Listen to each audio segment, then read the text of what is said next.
Today, we're going to talk about this incredible moment in history where art, revolution, and an ancient culture all crashed into each other in this small city called Vitebsk. This is the story of a revolution that didn't just reshape a country, it gave a whole generation of artists a brand new way to imagine the future. So take a look at this. This is Over Vitebsk by Marc Chagall. You see this dreamlike figure just floating over his hometown. Now, for Chagall, this wasn't just some fantasy. It was a feeling. See, the 1917 Russian Revolution was this massive political earthquake, for sure. But for Jewish artists, people who had been treated like second-class citizens for centuries, it was this moment of just profound liberation. Because in this one year, 1917, the new government passed a law that completely abolished all discrimination based on religion or nationality. So for the very first time, Marc Chagall and millions of other Jewish people were granted full Russian citizenship. Can you imagine? Suddenly, the whole world of possibilities had just been cracked wide open. And this newfound freedom, well, it didn't just change lives.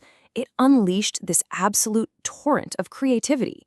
It made room for this really unique artistic movement, one that we can understand through this fascinating lens called Jewish futurism.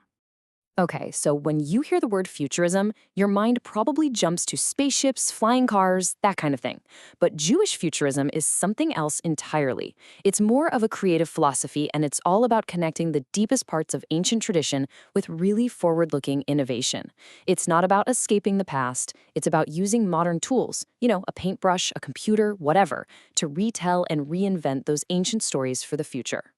Now, it's really crucial to separate this from the more famous Italian futurism. That's futurism with a capital F. That movement was all about speed, machines, aggressive nationalism. It even ended up aligning with fascism. Jewish futurism with a lowercase f is almost its spiritual opposite. It's not about going faster, it's about illumination, about finding light. It's not about throwing out memory, but innovating with it. It's built on a foundation of ethics and community. So, what does that actually look like in practice? Well, this slide gives us a really fascinating framework to think about it, a checklist for creators. You could almost call these the core tenets, the guiding principles for creating with a conscience. So first up, a moral framework. Think of the ancient Jewish legend of the golem, this powerful being that needed ethical controls to keep it from running wild. The idea is that all innovation has to have safeguards. Second, you innovate with memory.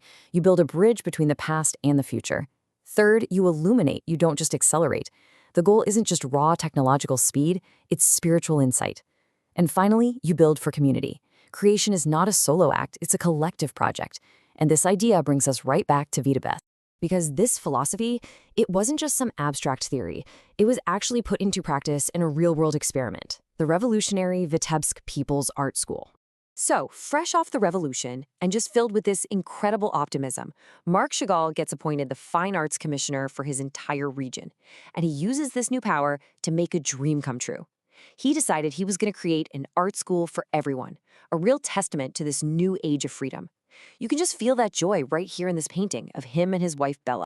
And the school's vision was just radical. It was open to absolutely everyone. It was completely free of charge. There were no age limits. It was designed to be the perfect embodiment of these new revolutionary values. Chagall and his friends saw it as a revolutionary laboratory for a whole new kind of art. And for just a few short years, it was the absolute center of the avant-garde world. The most radical experimental art happening anywhere. Chagall founded it in 1918. A year later, two other giants, Lisitsky and Kazimir Malevich, show up to teach, and the creative energy just explodes. But by 1922, the whole experiment was already over. One of those teachers, Lisitsky, was the perfect example of innovating with memory. This work here just brilliantly shows you what that means. He took a traditional Passover song, Had Gadya, and he reinterpreted it using the really stark, abstract language of Russian constructivism, which was this art movement that loved geometric shapes and had a real social purpose. He was literally building that bridge between the ancient and the ultra-modern. Lisitsky once said, "The goal is Jerusalem." And he wasn't just talking about a physical city on a map. For him, it was a symbol of a perfected world, this kind of messianic hope that he was trying to create through modern design. But this revolutionary laboratory was also home to a monumental clash of ideas. I mean, this was a battle for the very soul of art, and it was fought between its founder, Marc Chagall, and this radical theorist, Kazimir Malevich. So on one side, you have Chagall. His art is mystical, it's deeply personal, and it's filled with figures and memories from his Jewish village.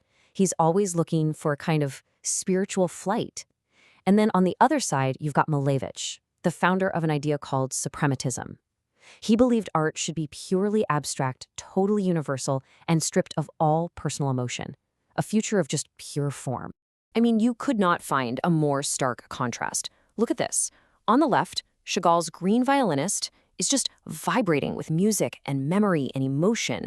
And on the right, Malevich's work is powerful, yeah, but it's a cold, universal geometry. This was a really fundamental debate. Should revolutionary art come from the heart, or should it come from the head? Chagall himself put it perfectly. He said, "If I create from the heart, nearly everything works. If from the head, almost nothing." For him, the whole point of the revolution was to liberate the human spirit, not erase it in favor of pure logic. Well, Malevich's ideas eventually won over most of the students, and a pretty disheartened Chagall left Vitebsk in 1922. The school itself didn't last much longer. So what was it all for? What's the legacy of these few frantic, brilliant years? The school was a crucible, one of those places of intense heat and pressure that forges something totally new. And even though it was so short-lived, the energy it created and the ideas it tested were absolutely transformative. So why does Vitebsk still matter today? Because it launched artists and ideas that would go on to shape modern art all across the globe. It proved that art could be radically innovative while staying deeply connected to cultural memory. And it really became a real-world test for those ideals of Jewish futurism, creating with a moral framework, innovating with memory, and building for community. The Vitebsk experiment was this brilliant, fleeting moment. But it leaves us with a question that feels more relevant right now than ever. In our own age of radical change, what tools, and maybe more importantly, what values, will we use to design our future?